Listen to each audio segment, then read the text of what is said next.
próximo domingo. Queremos reflexionar con una pregunta que está implícita en el pasaje. ¿Quién es Jesús? ¿Quién es Jesús?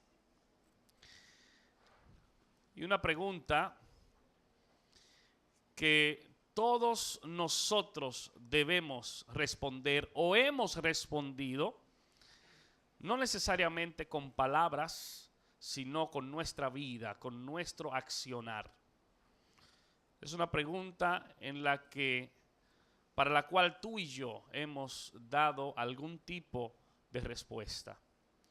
Pero permite el Señor que su palabra nos ilumine en este día y podamos nosotros dar la respuesta correcta, podamos nosotros entender, si no en su plenitud, que no será necesariamente así, pero entender quién es Jesús para cada uno de nosotros. Dice este pasaje, Mateo 16, versículos 13 al 17, dice así: viniendo Jesús a la región de Cesarea de Filipo, preguntó a sus discípulos diciendo: ¿quién dicen los hombres que es el Hijo del Hombre?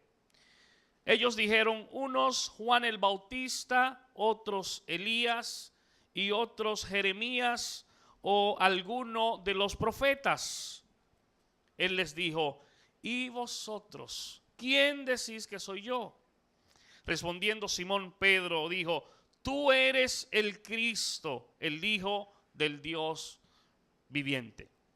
Entonces le respondió Jesús: bienaventurado eres, Simón, hijo de Jonás, porque no te lo reveló carne ni sangre, sino mi Padre que está en los cielos. Dios bendice y prospera su palabra en esta hora. En la segunda mitad del siglo XIX hubo un ateo muy conocido y consultado en los Estados Unidos, y en una de sus charlas, de sus intervenciones, él hablaba en contra de Cristo y de la Biblia y en contra de la existencia de Dios. Y él le dijo a su auditorio: les voy a demostrar que Dios no existe, que Dios no es real. Y sacó un reloj y dijo: le voy a dar la oportunidad a ese supuesto Dios de que, para que en los próximos 5 minutos me quite la vida, me destruya. Y así lo comenzó a hacer. Pasaron 5 minutos y todo siguió igual. Uno de los participantes se acercó a una mujer y le dijo: ciertamente el señor Ingersoll ha demostrado algo aquí hoy. Y ella dijo: verdaderamente que ha demostrado algo muy significativo. Y el hombre se quedó perplejo y le dijo: ¿a qué tú te refieres? Y ella le dijo: él ha demostrado que Dios no recibe órdenes de ateos. En esta oportunidad que Jesús habla con sus discípulos, ya habían transcurrido cerca de 3 años. Y Jesús sale del territorio donde generalmente militaba con sus discípulos, en el área en que operaba, y se fue a un lugar a retirarse, por así decir, con sus discípulos, pero sobre todas las cosas, porque en aquel lugar, en medio de una nación pagana, Jesús tenía una enseñanza central que dejar a sus discípulos. Y dice la palabra que se fueron a Cesarea de Filipo, y allí es que esta declaración que hace Pedro y estas preguntas que hace Jesús se desarrollan, se llevan a cabo. Y este lugar estaba a unos 40 kilómetros al nordeste del mar de Galilea. Estaba fuera del dominio de Herodes Antipas, que era el gobernador de Galilea en esos días, y dentro del área de Felipe, el tetrarca, que la había agrandado y la había hermoseado esta ciudad. Y allí estaba el monte Hermón a unos 3.000 metros de altura y la vista era preciosa, aunque conforme algunos eruditos bíblicos y algunos historiadores de la época, allí también había 14 templos paganos.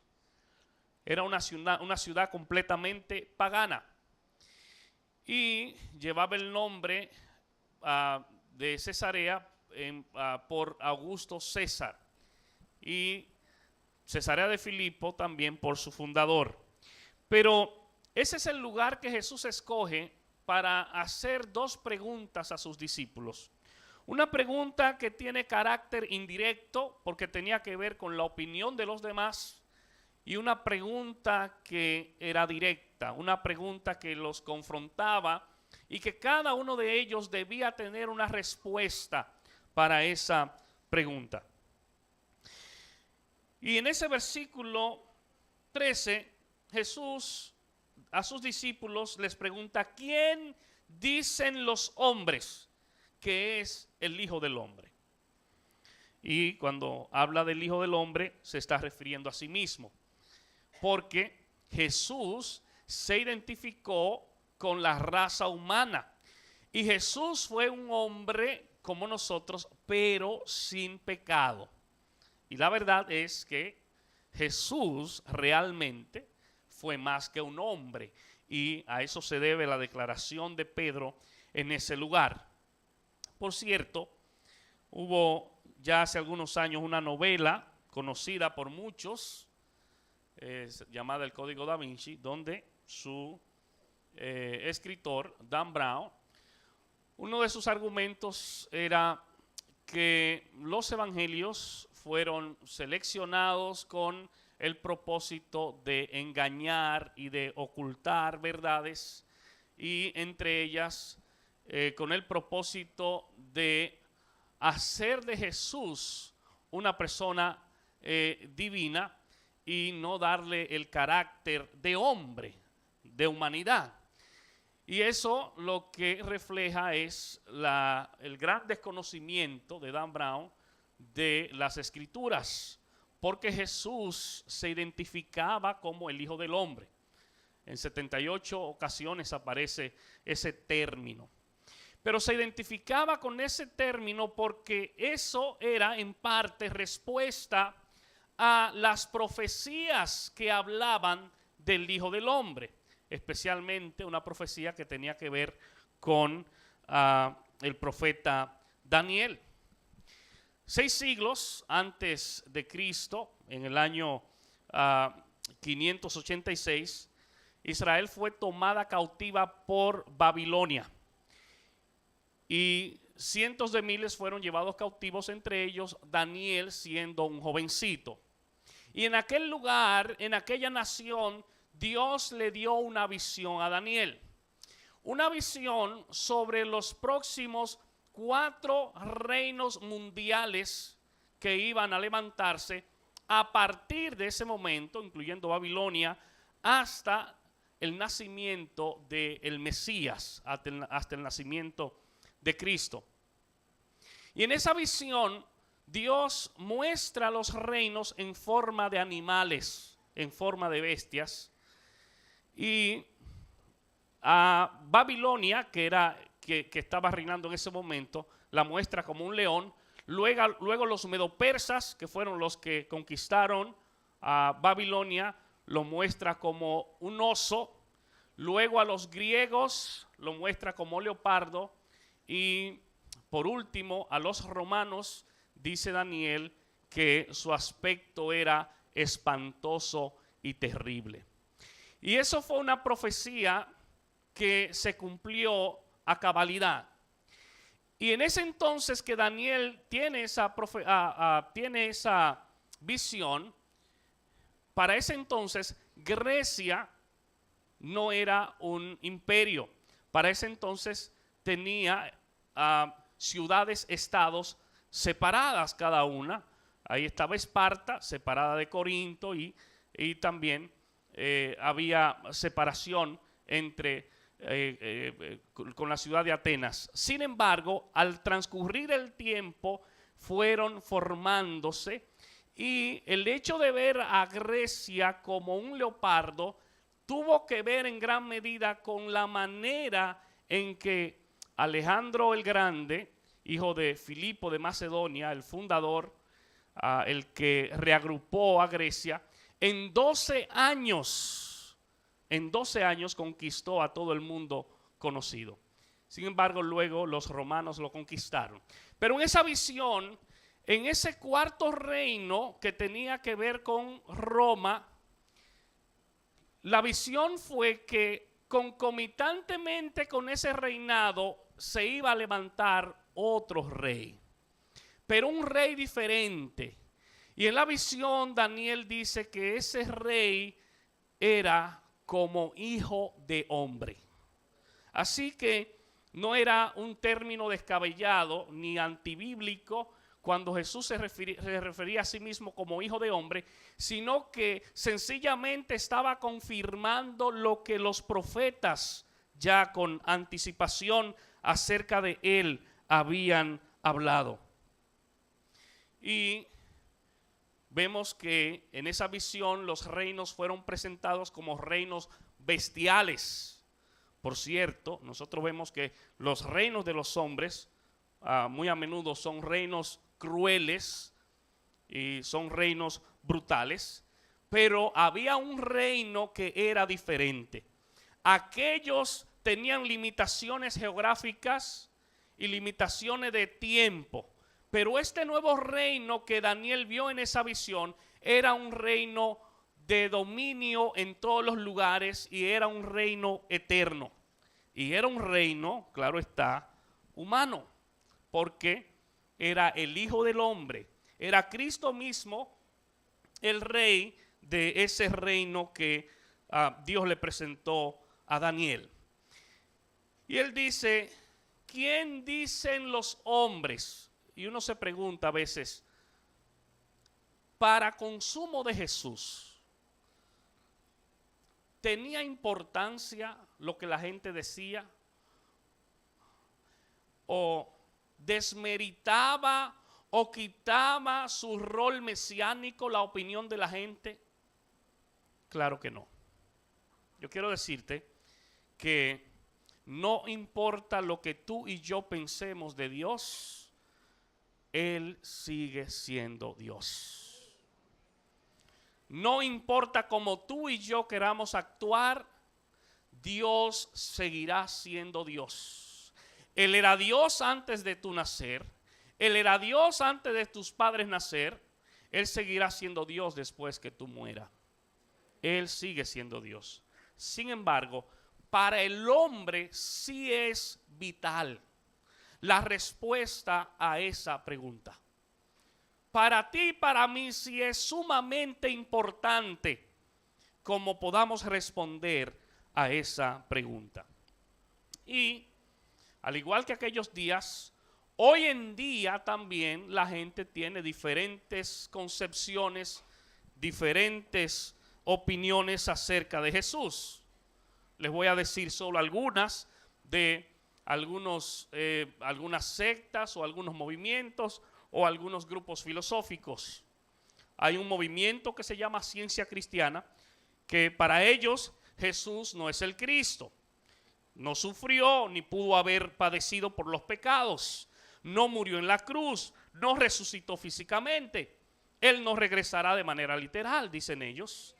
Para el movimiento de la nueva era, ellos dicen que Jesús no es el Dios verdadero, que no es el Salvador, que es un modelo espiritual, que es un gurú y que ahora es un maestro ascendido. Ellos creen que Jesús fue a la India o fue al Tíbet y aprendió verdades místicas.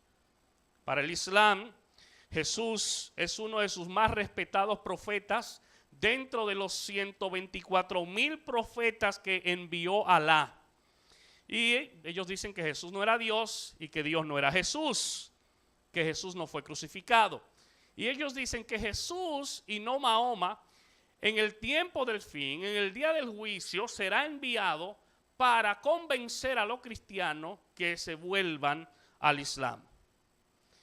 El hinduismo dice que Jesucristo es un maestro, que Jesucristo es un gurú, que su muerte no redime de pecado y que no se levantó de entre los muertos.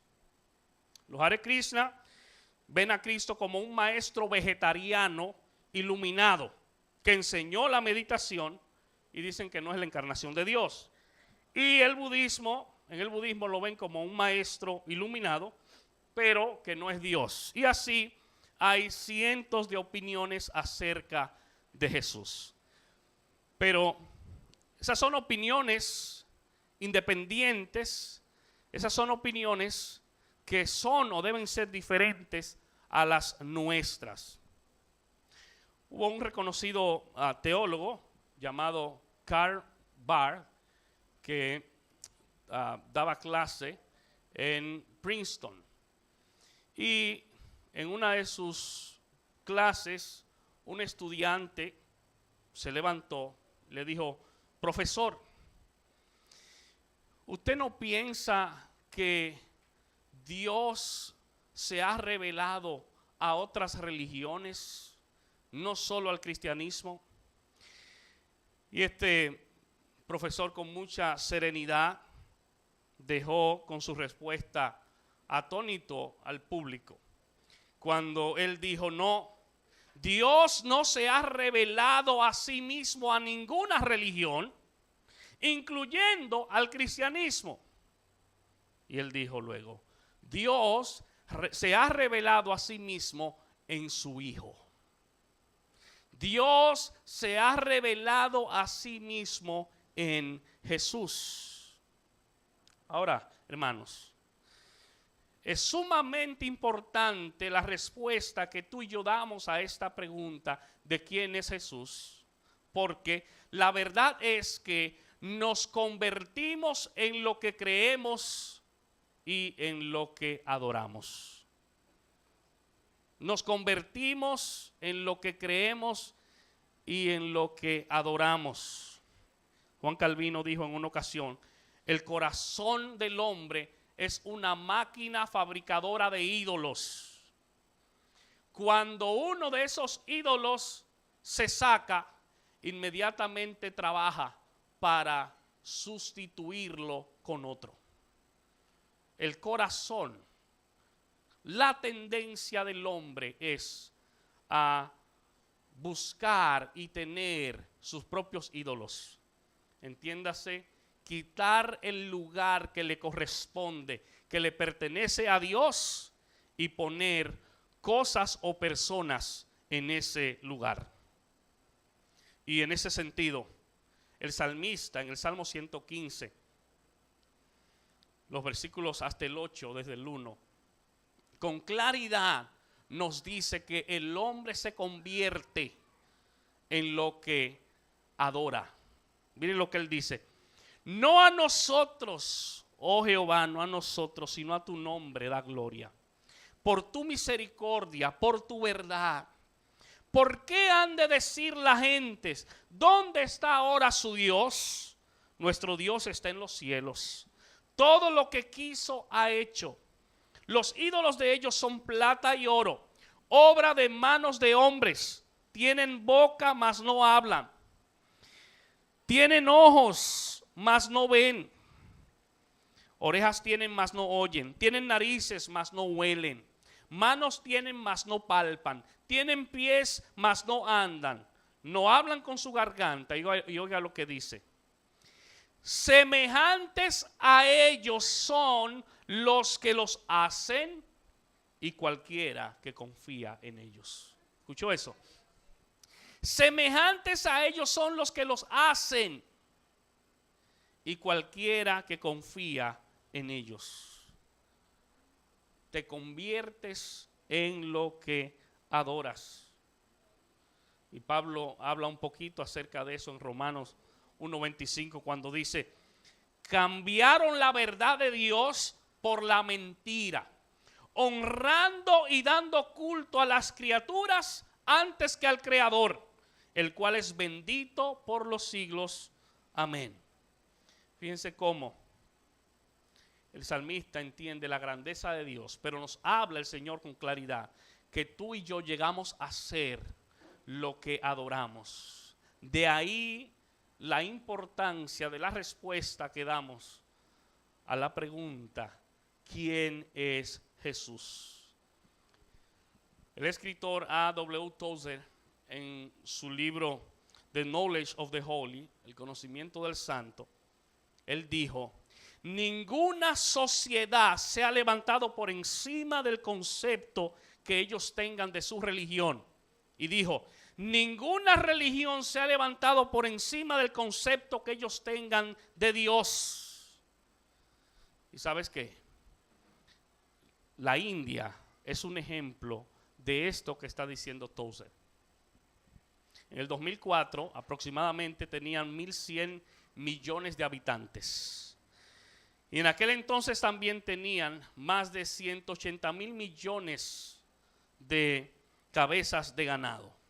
Sin embargo, en la India hay aproximadamente 300 millones de personas pasando hambre.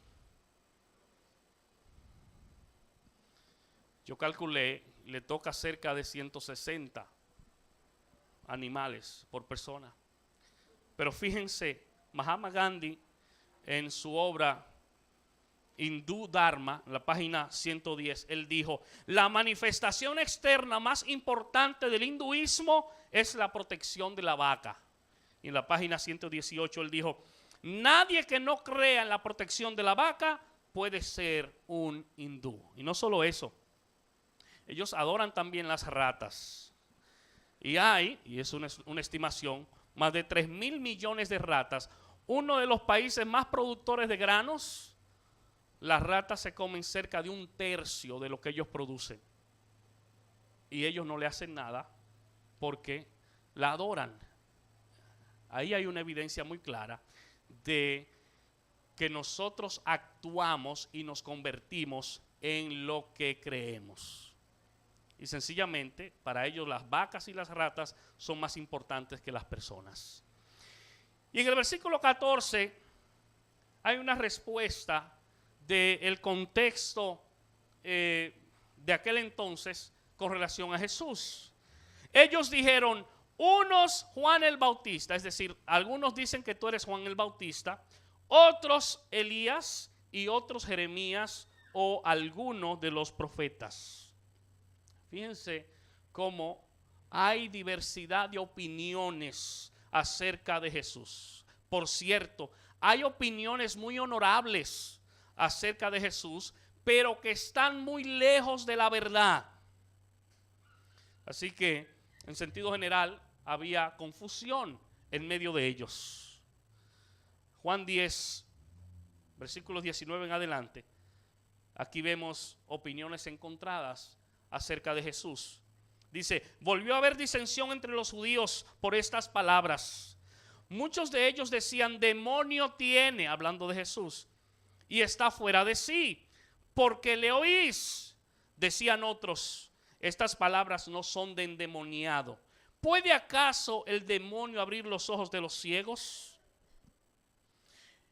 Y cuando leemos los evangelios, con mucha frecuencia nosotros vemos comarcas, pueblos, grupos, familias que admiraban a Jesús. Dice la palabra que se quedaban admirados. Pero yo quiero decirte algo en este día: no es suficiente con admirar a Jesús. No es suficiente con reconocerlo. Y aunque esto que voy a decir parezca muy duro, es la realidad. El infierno estará lleno de admiradores de Jesús. Porque no es suficiente con admirarle. No es suficiente con decir él era un gran maestro. Él era un gran profeta. Si bien es cierto que para nosotros eso que estaban diciendo acerca de Jesús es un reconocimiento, para nosotros es algo muy bueno que digan: mira, él era Elías. Eso es para nosotros. Pero con relación a Jesús, eso era un insulto. Con relación a Jesús era un insulto porque lo estaban bajando de su lugar, porque lo estaban degradando. Y aquí viene la pregunta. Jesús les preguntó a ellos, ¿qué dicen la gente? ¿Cuál es la opinión de los demás? Y ellos le dijeron cuál era la opinión de los demás. Y ahora Jesús les pregunta, ¿y ustedes? ¿Quién dicen ustedes que soy yo? Eso es lo que la gente dice. Está bien, pero me interesa saber lo que tú dices. ¿Cuál es tu opinión? ¿Cuál es tu concepto? ¿Cuál es tu convicción con relación a Jesús? Hermanos, y de todas las interrogantes que el hombre ha hecho a lo largo de la historia, ninguna tiene más alcance, ninguna tiene mayor repercusión que esta. ¿Quién es Jesús? Ningún personaje en toda la historia ha causado mayor impacto que nuestro Señor Jesucristo. Alguien escribió hace mucho algo muy interesante acerca de Jesús. Y él escribió lo siguiente: un niño nace en un pueblo oscuro y es criado en una aldea insignificante.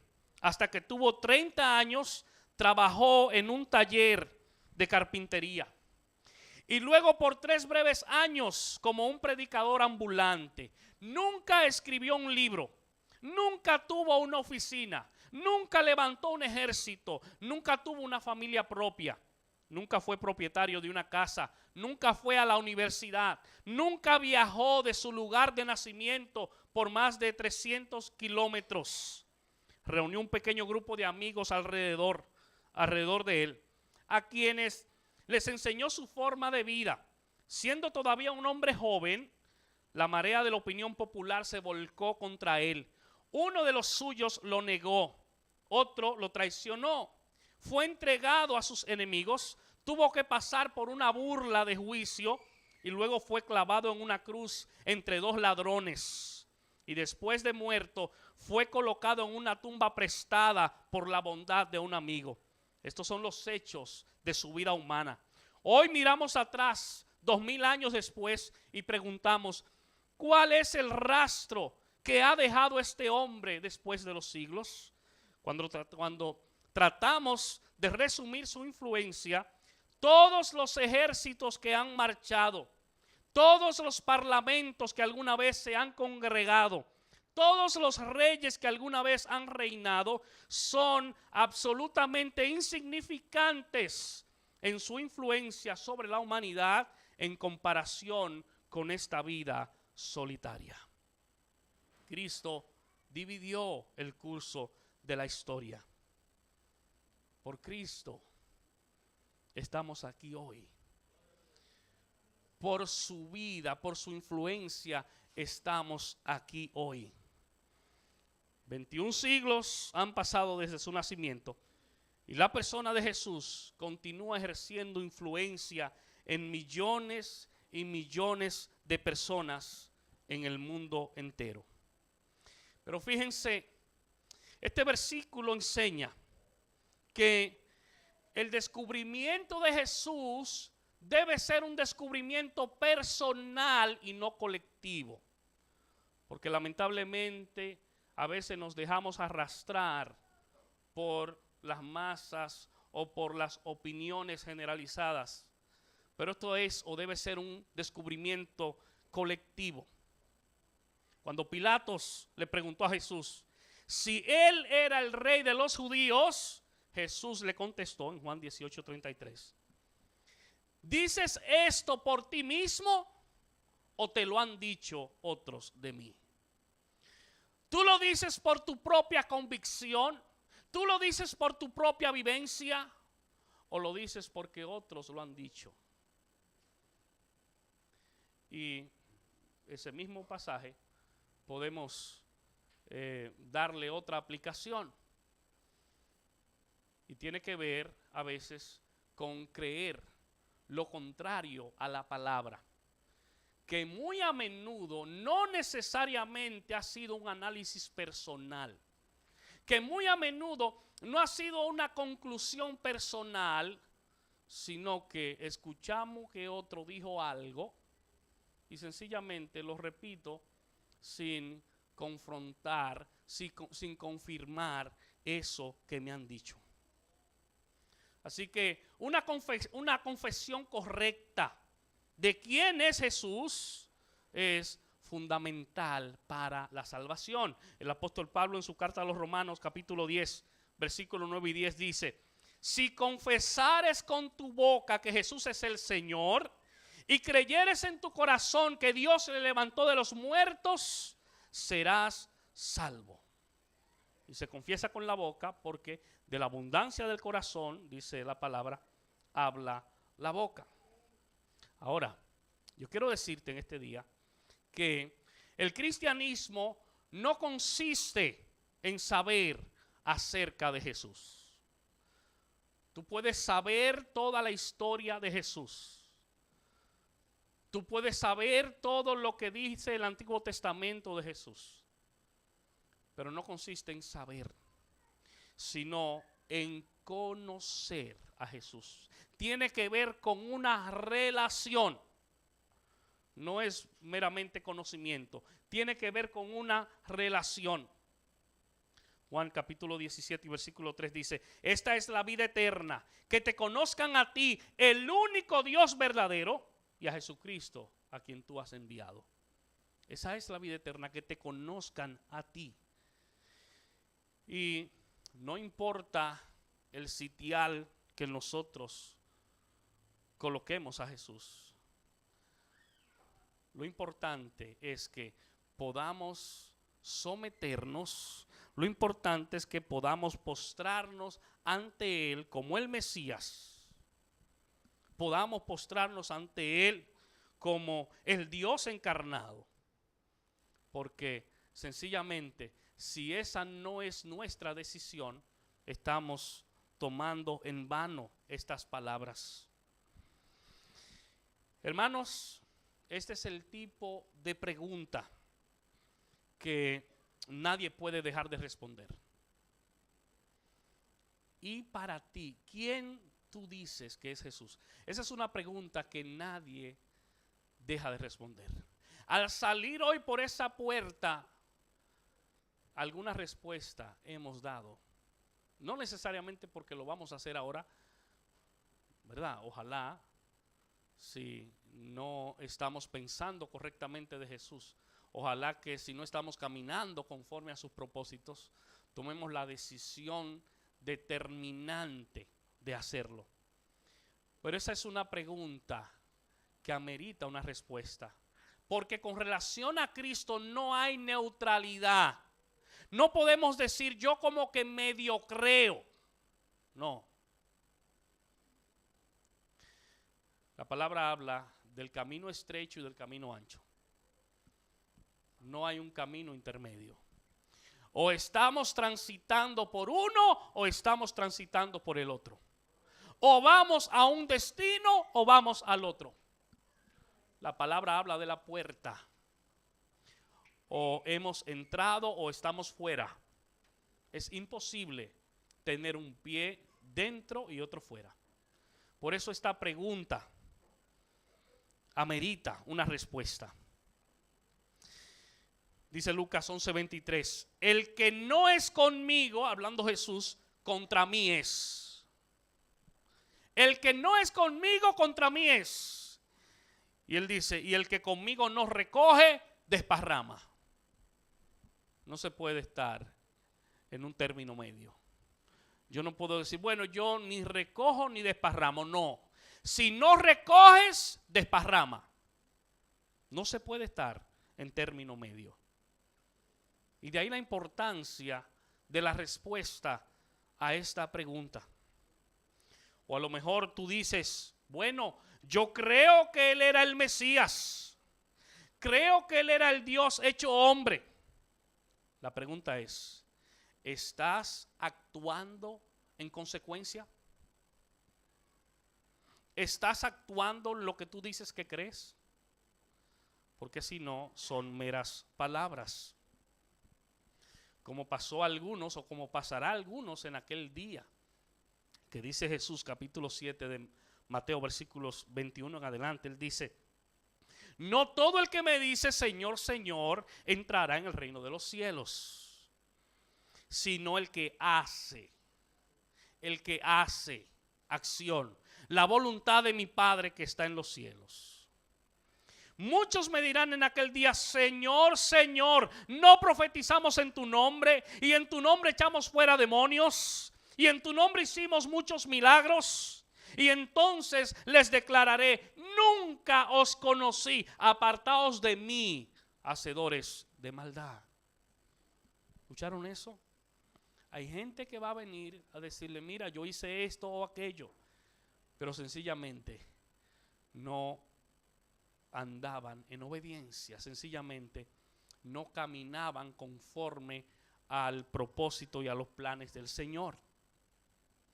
Y es en esa línea que Jesús dice, Marcos 6:46, ¿por qué me llamáis Señor, Señor, y no hacéis lo que yo digo? ¿Por qué me llamas Señor y no haces lo que yo digo? Porque se supone que si Él es tu Señor,